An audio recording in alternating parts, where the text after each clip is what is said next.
ठीक अच्छी मुझे स्पष्ट कर देउछि जे एठी जो वस्त्र गुड़िक तुम देखुच ए सब को मु बिक्री करूना तुम मन को लगी पारे मु बोधे वस्त्र गुड़ा को बिक्री करुच्ची से फोटो मु तुमको देखौछि किंतु वास्तव में ताहा नुहे।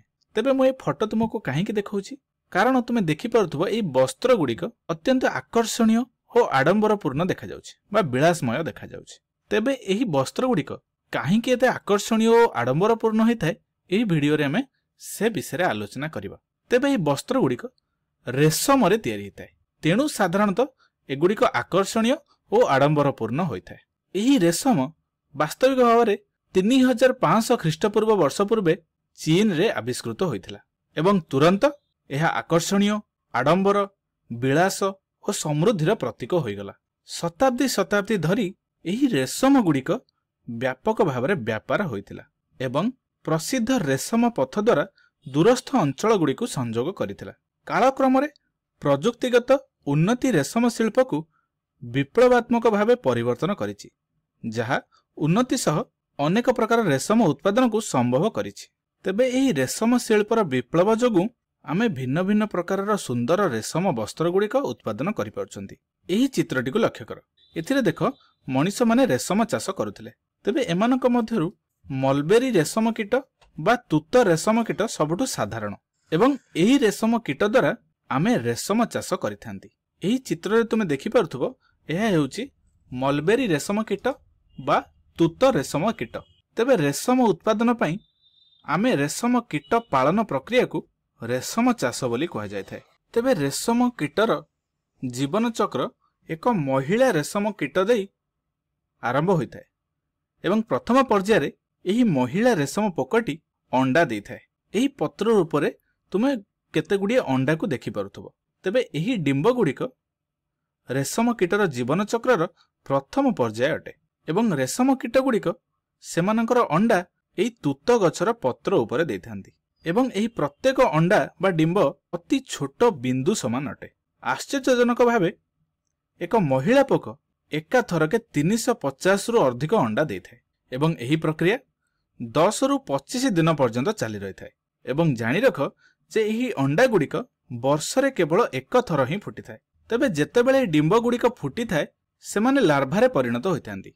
एहाकु पर्याय 2 बोली कहा जाय एवं एही द्वितीय पर्याय जो लार्भा सृष्टि हुए ताहाकु आमे सुक कीट बा रेशम कीट बोली कहिथांती एवं प्रथम पर्याय डिंब गुड़िक फाटी गला परे सेमानक मध्यरु रेशम कीट गुड़िक बाहरी आसंती एवं एइठु द्वितीय पर्याय आरंभ हुए एवं एही पर्याय रे रेशम कीट गुड़िक तूत गछर पत्र गुड़िक खाइथांती एवं एही अपरिमित खाद्य सेमानकर वृद्धि रे ही सहाय्य करिथाय। तुमे माने तुम घर पाख लता गुड़िक रे एमिति किछि छोट छोट पोक चालुथुवर देखिथिबो एवं एही पर्याय प्राय 30 दिन धरि चलथाय। तापर एमाने जीवन चक्रर परवर्ती पर्याय को आसंती। परवर्ती पर्याय रे लार्भा गुड़िक प्यूपारे परिणत होंदी किंतु लार्भा गुड़िक प्यूपारे परिणत हेबा पूर्वरु सेमाने तृतीय पर्याय को जाइथांती। तृतीय पर्याय रे कोन हुए ना ही रेशम कीट गुड़िक निजको सुरक्षा देबा पई निज चारिपटरे एक कोसा तैयारी करंदी एवं एही कोसा एक छोट छोट तुला सदृश अटे एवं एही कोसा गुड़िक एक लंबा रेशम तंतु द्वारा प्रस्तुत होइथाय। तेबे एही प्रक्रिया केमिति घटे?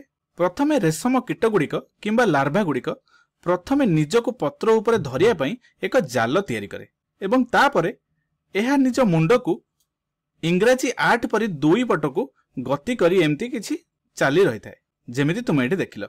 एही गति बेले एहा एक प्रोटीन आधारित तंतु क्षरण करे जहा वायु संस्पर्श रे आसी दृढ़ हो जाए एवं एही तंतु रेशम तंतु आकार रे विख्यात एवं एही अद्भुत प्रक्रिया माध्यम रे रेशम तंतु तैयारी हुए जहा परे रेशम उत्पादन पई प्रयोग करा जाए।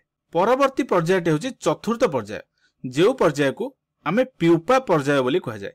एही पर्याय एक अचल अवस्था अटे एवं जेउथिरे रेशम कीट गुड़िक निज कोसा मध्यरे प्यूपा रूपरे परिणत हुए एवं एही कोसा मध्यरे जेमिति एठी दर्शा जायछि प्यूपा गुड़िकर विकास घटिथाय।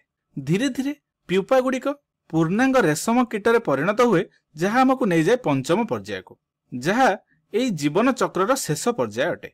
जेतेबेले एही पूर्णांग रेशम पोकटी कोसा मध्यरु बाहरी जाए महिला रेशम पोक गुड़िक पुनश्च अंडा देइथांती एवं ଏହି ଅଦ୍ଭୁତ ଜୀବନ ଚକ୍ର ପୁନର୍ବାର ଆରମ୍ଭ ହୋଇଥାଏ। ତେବେ ଏହି ପ୍ରକ୍ରିୟା ଅନବରତ ଘୁରି ଚାଲିଥାଏ।